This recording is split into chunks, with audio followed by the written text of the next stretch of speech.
What is up, everybody? Welcome to a quick bonus episode of the Anthem of Impact Wrestling Show. I am your host, Jason. And wow, some news. First of all, I want to start off with some of the sad news that we've all been hearing about with the Nature Boy Ric Flair. Just wanted to touch on it, send my condolences, and I'm praying for you, Nate, and everybody in your family. I know you'll kick out and keep kicking ass and keep styling and profiling.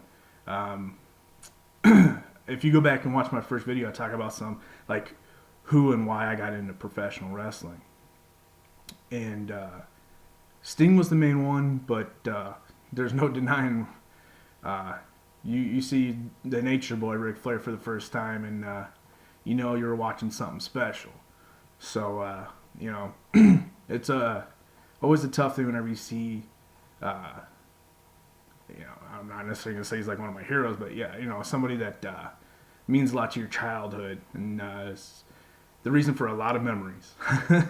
That's for sure. So, I'm sure everybody else that's watching this video, also is praying for him and sending their thoughts, to the Flair's way. So, I just wanted to get that out of the way, some sad news stuff. But, I guess the other bit of news, I don't know if it's sad or happy or whatever, however you want to take it. Some are going to take it one way or the other.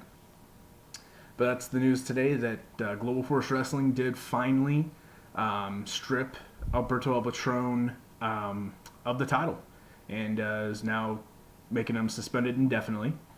My quick thoughts on it is this.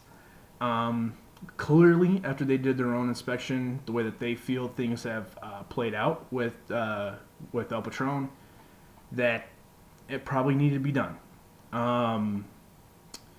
I'll stand by it. I still think this is some of his best work he's done. I never watched him before he got to the WWE, whenever he was a masked wrestler in Mexico or anything like that. But since he's come to the U.S. and made a name for himself, I think this run in GFW Impact has been the best of his career personally. He just seems motivated, seems passionate, has put on some great matches. And I'm not going to let anything that's happened in his personal life take away from that.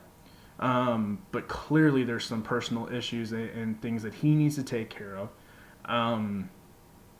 So then, because GFW needs to do something.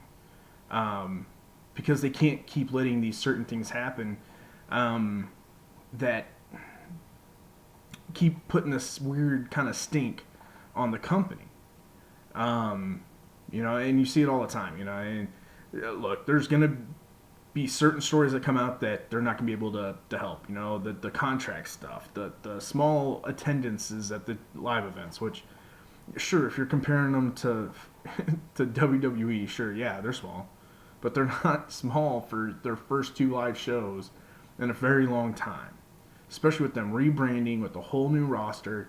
If they would have taken 2 years off and they still had the roster of Samoa Joe and Christopher Daniels, Frankie Kazarian, Sting, America's Most Wanted, Bobby Roode, Eric Young. Like, if they still had all those guys too, yeah, they would have been selling out a ton. Okay? But it was a steady decline. If you go back and look and... Well, heck, even, was that Bound for Glory that they were, Slammiversary that they were in North Carolina for? It was a smaller venue, but it was fairly packed, they had a good showing. So, it's not like, and sometimes it is different. I've talked about this on my last video, the preview for Destination X. More people are willing to say, look, if I'm going to put down money for a ticket, it better be for something. Especially in today's climate where, people better get their money's worth. You're going to have more people willing to pay a ticket to go see a pay-per-view or a TV taping or something like that, rather than just a house show that, yes, you can see some good wrestling, but at the end of the day, what does it matter? Outside of, I think it's really cool, the whole VIP thing. I think that alone should bring out a good amount of people, but it's going to take time. But, you're going to get those stories, and you get the narratives of, oh, hey, Angelina Love's leaving, even though she hasn't been on TV in 3 months. Oh, GFW is a sinking ship. You're gonna get those, and there's nothing that GFW can do about those. But this is a situation that they can, and as unfortunate as it is, it didn't need to happen. So I'm okay with it. But it's not like they released him. They're suspending him indefinitely. And what I have a feeling is it's probably they're going to try to help him out. Number one. Number two, I also think it's just to be like, look, let's get through this. End of Bound for Glory. We already feel like we have to try to rewrite things. We have to right the wrong that was we just had you on TV for the last 6 weeks. While you were suspended, while that story was raw and fresh in people's minds, well, now here's our opportunity to go with it and go forward. And from looking on Twitter today, whenever I would have some downtime at work and I would try to look on Twitter, it seems like the dirt sheets are all still twisting it however the hell they want. They're confused. This doesn't make any sense. Why now? It's very easy. On that teleconference, Jeff Jarrett and Global Force Wrestling came out with the press release before even Jeff talked in that teleconference, saying that they were going to do their own investigation, and at the end of that, they would come to a conclusion on what to do. But they have all these weeks already taped, and they're not going to edit it. They're not going to change anything. They're going to let it play out and then go from there. Make a decision. Well, just so happens that now they have. They've concluded their investigation. They've come up to the conclusion that he still brings a bad kind of stink to the company, and they don't want a possible new situation to pop up, new fight, new outburst from Patron. And I don't think there's anything wrong with that. Hopefully they are working with him and trying to get him through some of these things, that whatever it is that he's going through.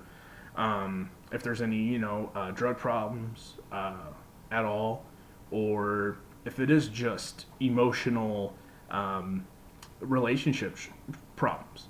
Is it anger management? Who knows? Hopefully whatever it is, though, that Global Force Wrestling and Anthem are helping him out. Outside of that, let's see what happens now on Destination X, because I had hinted at maybe something like this was going to happen on my preview and prediction show for Destination X, and I went ahead and went with the fact that I felt like they were still going to go through with the match and then just have Low-Key beat him and LAX basically storyline, take him out of commission, and then that's how he stays on suspension. Clearly, they're not doing that now. They're going to probably do a full rewrite. And what I would like to see, what I still think should be happening, I could see them just doing this.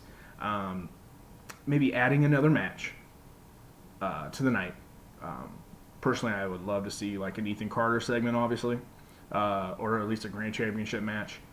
And then probably just turn it into a three-way. So then you're going to have Low-Key versus Matt Sydal versus Bobby Lashley. Or, what I would like to see, and this is totally fantasy booking here, people, but what I would love to see, because I wanted to see this at Slammiversary, but instead, I think having it at Destination X, even though it's not Ultimate X, because you can't have all like the heavyweights doing Ultimate X, you bring back the King of the Mountain match. And you have those three: Bobby Lashley, Matt Sydal, Low-Key. The debuting John Hennigan or Rey Mysterio, whoever is actually set to debut. Don't anybody tell me any spoilers. I already saw that somebody's like, some people are hinting at there's a former WWE guy going to debut. I don't care. Don't want to know. I want to be surprised Thursday night.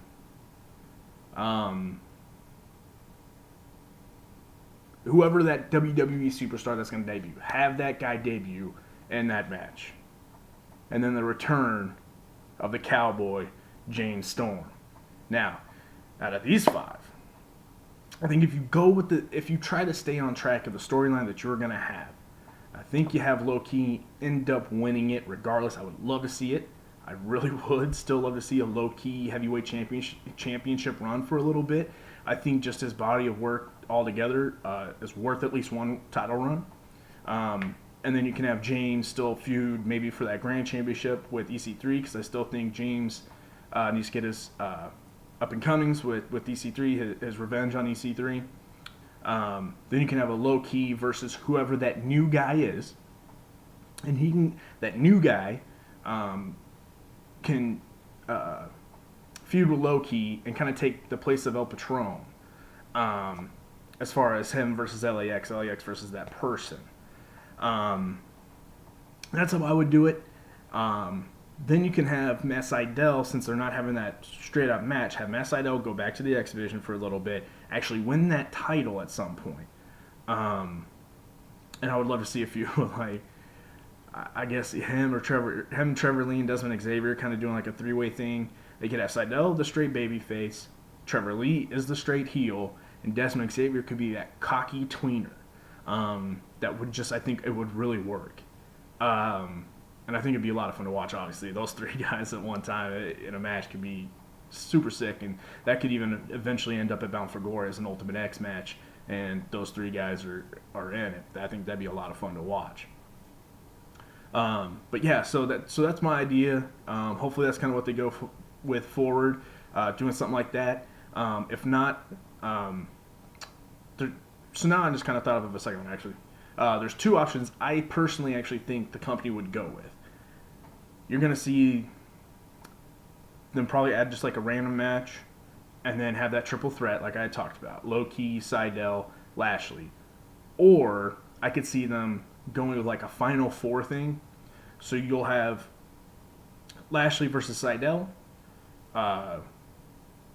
Low-key versus Mystery Person, and then those two winners will meet back at the end of the night, and that will be your Global Force Wrestling Heavyweight Championship match.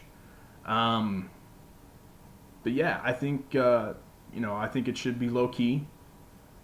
If it's not low key, I mean, I guess you could go back to old reliable Bobby Lashley, but supposedly he's going to have a teleconference tomorrow. I just saw him post on Twitter, and it even was headlined with "What's Bobby's future?" And it's through Impact Wrestling, but it's Bobby with America Top Team. So who knows what's going on with that one? So I mean, you could go on reliable Bobby Lashley, but again, you don't know what his future is either. And I'm a person that I don't want to see the titles change during the taped episodes, and I don't think that they're doing another live before the pay-per-view. So if he does choose to go to MMA for a bit, when does he have to go? Those are the only things that Jeff and Jeff Jarrett and the rest of the creative team knows there at GFW. So you could go old reliable Bobby Lashley, but me personally, I would like to see a James Storm or a low-key title win Thursday night. I think that would leave a good taste in a lot of people's mouths by the end of the night. And I think, especially with these live shows, these guys have got to book it as if they're trying to bring in a ton of people and you bring in a ton of new fans into the product. You have to start booking it that way, and can't always book these shows, at least for right now, strictly on where they think a storyline should go. Sometimes you gotta bite the bullet and just, even though it would make more sense to probably put it on low key or put it on like Bobby Lashley, or they'd want to make the big splash and put it on a Mysterio, Hennigan, Swagger, whoever decides to show up. I think it would make more people feel good if it's Storm or low-key. That's just my personal opinion. Obviously, I want to hear what you guys have to say. Please leave the comments, hit that subscribe button. Still short of 50, so please give me to 50 subscribers. That'd be cool. Hit that notification button so you know whenever I'm putting up these random bonus videos. Follow me on Twitter at Anthem of Impact, and man, we'll see. I think this is gonna be a wild, wild week heading into Destination X. I really do. Um, and I think they're doing this on purpose too. I think they wait until Monday because it's Destination X week, and they want a lot of buzz going. So I think that's also why they waited till now. So I'm excited for it, guys. I'm even more pumped now, to be honest with you, because now we definitely don't know what's going to happen with this world title thing, and yeah. So please leave some comments. Let me know what you guys think. Until the next breaking news story, or at least until Friday, Saturday, whenever I have a chance to get that review up for Thursday night's Destination X. Until then, peace.